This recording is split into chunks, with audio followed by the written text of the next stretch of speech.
Focus. Ideate. Innovate. Enable. Presented by Bank of America, the Leadership Series, Transforming India, in association with CNBC-TV18. Hello and welcome to the Leadership Series, Transforming India, presented by Bank of America. Now today we talk about the leadership thoughts on propellers for nation building as India grows during Amrit Kal. And joining me today in the studio is Keki Mistry, the former head of HDFC Limited and now independent director on several boards, Ankur Gupta, who's the managing partner and head of Asia Pacific and Middle East Real Estate, Brookfield Asset Management, and Raj Balakrishnan, who's the co-head India Investment Banking from Bank of America. Gentlemen, so good to have you in CNBC TV18. Now, first question to you, Keki Mistry. You've led such a large organization for several years, been part of financial services / infra, if I could say that. How do you see India's economic growth in Amrit Kal? I think the growth that we will see in India in the years ahead will be even faster than what we've seen in the last 10 years. So I think the potential for growth is phenomenal. Foreign investors recognize the potential that exists in India, and that is the reason why there is so much of interest on the part of foreigners to invest in India.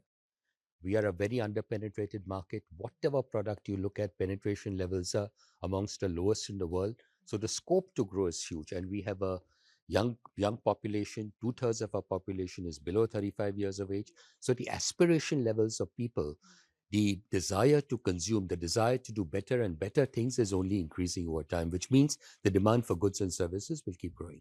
All right, so demand is growing, aspiration is high, and we are exuding confidence right now in the economy. That's the overall energy that we are getting.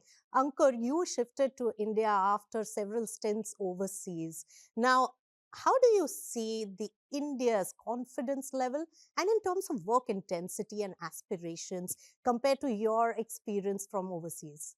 Look, India has truly come of age. 2 decades ago when I started my career, India was supposed to be the big thing. It was all about the future that India has, but not the present. The potential was always recognized by the world, but how to make that potential into reality is the world that we are living in India right now. India truly has taken the leadership role as a leader of the global south, as they call it. I think the next 2 decades will see India bridge that gap between global north and global south and really emerge as the leader in the world. I always like to say that from my experience, you draw parallels between various economies and at various points in time.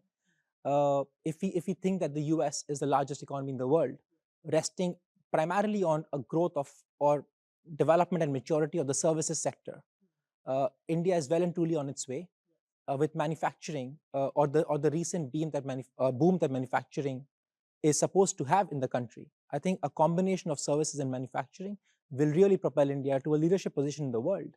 And whether it's number 2 or number 3 doesn't matter. In our mind, it is a top market in the world to invest in right now. All right. So for Brookfield Asset Management, it's one of the top economies in the world where you're focusing on. Now, Raj, we've had several chats in the past about the way India is growing. At this moment, while the world recognizes the kind of potential we have, and the government has also charted out the grand plan of really capitalizing it till 2047. What are those key areas which needs to be capitalized to really make sense of the confidence that we are living in right now? So I think we are obviously, as Keki and Ankur have said, in an extremely good position right now. And I think that's not happened by accident. It's happened due to a combination of extremely good fiscal and monetary policy, particularly during the COVID pandemic. An extremely pro-business, pro-investment set of government policies. Things like PLI, things like the reduction in income tax rates. At 25%, we are overall among the most competitive markets in the world. And at 15% for new manufacturing industries, that is something which is truly outstanding. So I think we've had a number of policies which have been put in place which have triggered this momentum for India. Just adding to that, if I were to think about traditionally what were some of the concerns people had, it was always around infrastructure. Does India have infrastructure? Can India build infrastructure? And I think we've had a number of policies put in place in sectors where you've created, for example, structures like InvITs, which make it more attractive for people to come in and make investments.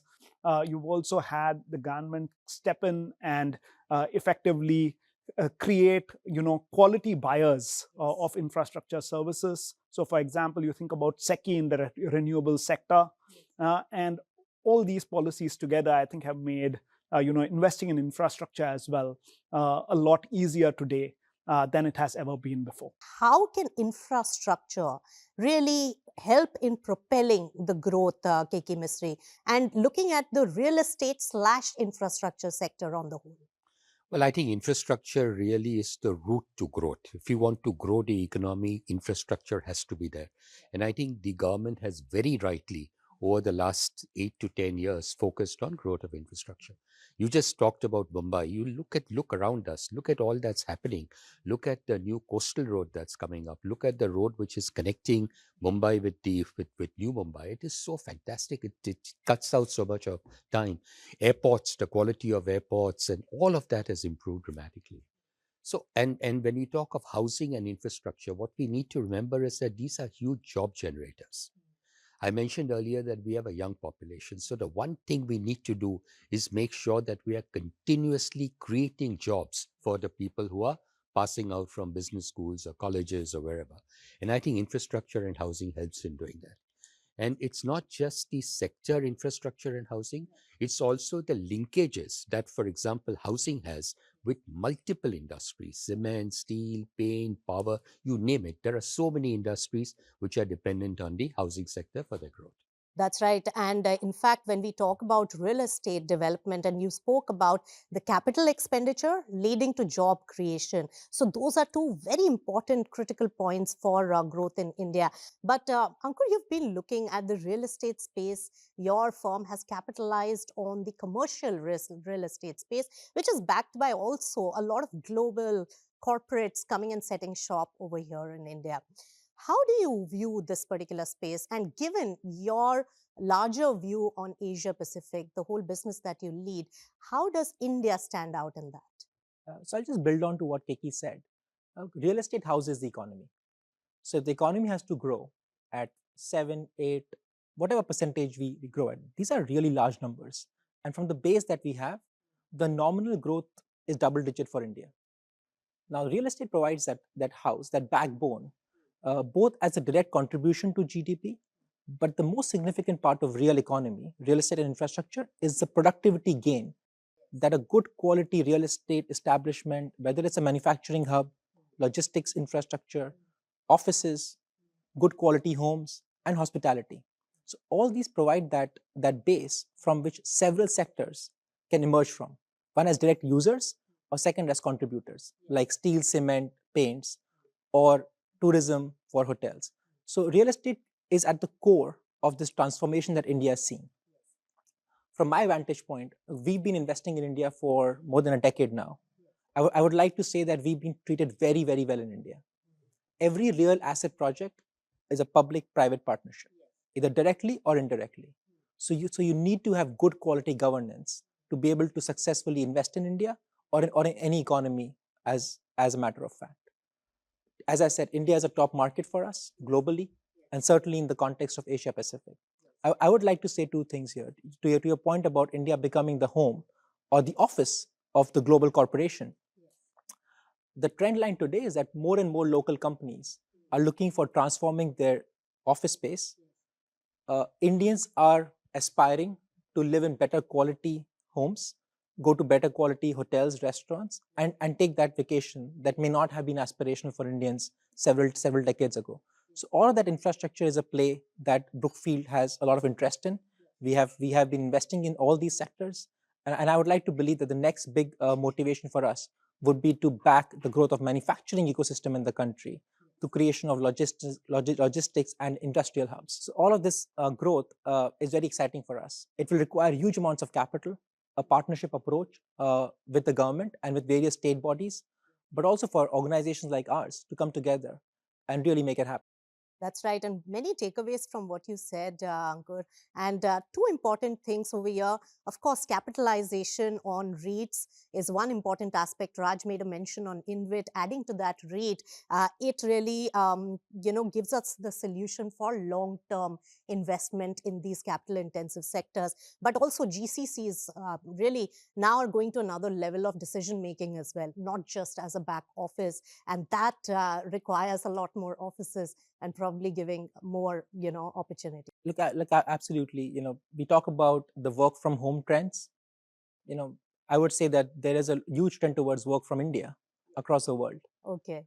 That's a catch line, work from India, and that's really giving a lot of confidence. But Raj, when we talk about infrastructure, real estate, there's several pockets which are now developing from the usual pure play in these sectors, like the sectors of the future. That also needs a lot of infrastructure. How are you seeing the pipeline developing there? Are we future ready? Yeah, so I think traditionally we started off in infrastructure investing, with the basics, right? So getting your roads right, getting airports moved from very, very basic airports to what are now world-class airports. But I think you're also now seeing a lot of investing in what we call energy transition. So the first part of it was, the renewable energy power plants. Okay, you've had a lot of investment in building a grid to support that.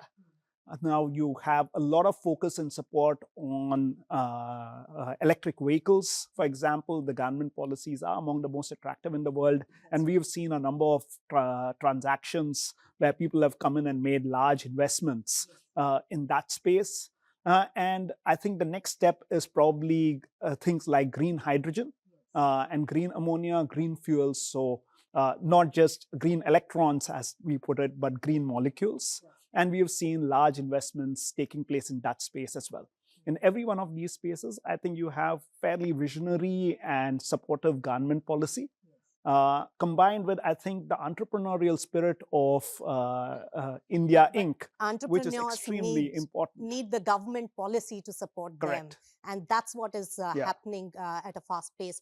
Keki Mistry, of course, the well-being of the people is also very important. What do you have to say about the opportunity in terms of business when it comes to the housing policies of the government, and that is for greater good?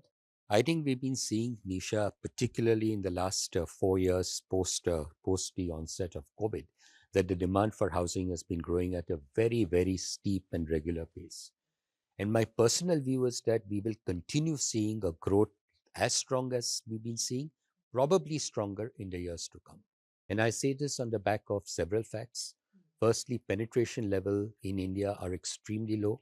The mortgage to GDP ratio in India is 11%. If you look at most of the Western world, it is upwards of 40%, 40, 45, 50, 60 even. If you see Asian countries, they are generally in the 20s and 30s. We are only 11%, so very under-penetrated market. I mentioned earlier, the average age of an Indian when he buys a house is about 38, 39. And 2/3 of our population is below 35 years. So 2/3 of our population today have not even thought of buying a house. Right. So potentially over the next 5, 7, 10 years, all these people will come to the market to buy a house. And the government also has been extremely supportive of the sector. One, because of the need to create housing, to provide housing to people. And the other is the fact that, as I said earlier, housing creates so many jobs in ancillary industries and has a huge multiplier effect on the economy. Very important data there, Keki Mistry, about the age, and the demography is reaching an age at which they will aspire for homes, and therefore the demand and therefore the traction in this particular sector. On that note, hold on to your thoughts. We will come back after a very short break on this very interesting discussion on Nation Building Propellers.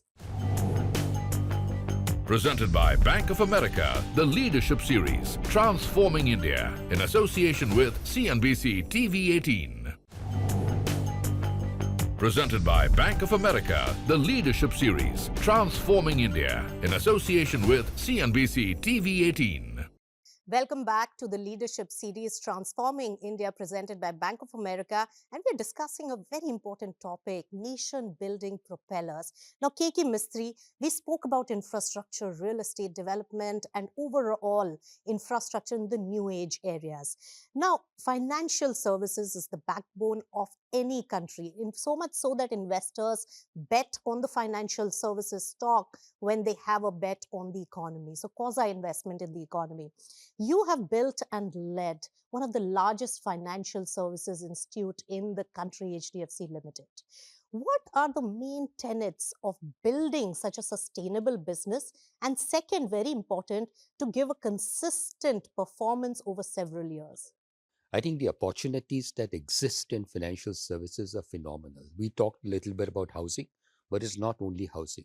You take any financial service product, you take funds, you take assets under management in mutual funds, you take credit card penetration, you take penetration of unsecured loans, take a penetration of almost any financial service product, insurance. It is very low by global standards. So the growth opportunities that are there for a good entrepreneur, for someone who's very clear in his mind about growth, are phenomenal. Now, what is it that it takes to build a large financial institution? I think the most important thing, in my opinion, is having a very clear-cut long-term goal, a very clear-cut long-term strategy. Your strategy and your goal cannot be on what is going to happen in the next quarter or the quarter after that. That is irrelevant. That will follow through. Your strategy has to be the next 3 years, 5 years, 7 years, where you want to be, and then take the steps that are necessary to get you to that level. So you must remember in life that there are no shortcuts for long-term success. Honestly, I believe that is very critical. Second, I think, is you have to anticipate change. There are so many changes that are coming about in technology, in systems, in processes, in regulations. So you have to be on top of it. You have to anticipate what changes are coming and prepare yourself to be able to meet those changes and be a pioneer in doing the new thing which is there in the market. So always be proactive, never be reactive. And the third principle I would say is build a brand. It is very important to build a brand which is trusted. The most important thing in this world is trust. If people trust you, they'll come to you. Foreign investors will pay a huge premium for companies where they believe that the governance standards are strong. So you build trust, and trust is built around ethics. Trust is built around making sure that there is no compromise on anything which is to do with principles or with ethics. So keep a long-term view. Don't take shortcuts. Anticipate change and keep the highest possible level of governance in your organization. Now, Raj, when we talk about the overall growth, the foreign investors have looked at sustainability in the businesses, the corporate governance standards, besides the potential that India provides. How do you see the kind of outlook and positivity that the investors have? Because ultimately, they are the ones who have fueled a lot of growth projects in India. We have required their capital for them to take returns, but also for us to grow. So as I mentioned, India is in a really good spot. And in addition to internal policies, we are also benefiting from being in the right place in terms of geopolitics and the diversification of supply chains away from China. So a combination of that has made India a place that every foreign investor wishes to look at. What's also been very heartening is the emergence of what I call the domestic buy. Historically, if foreign investors sneezed, we caught COVID, so to speak.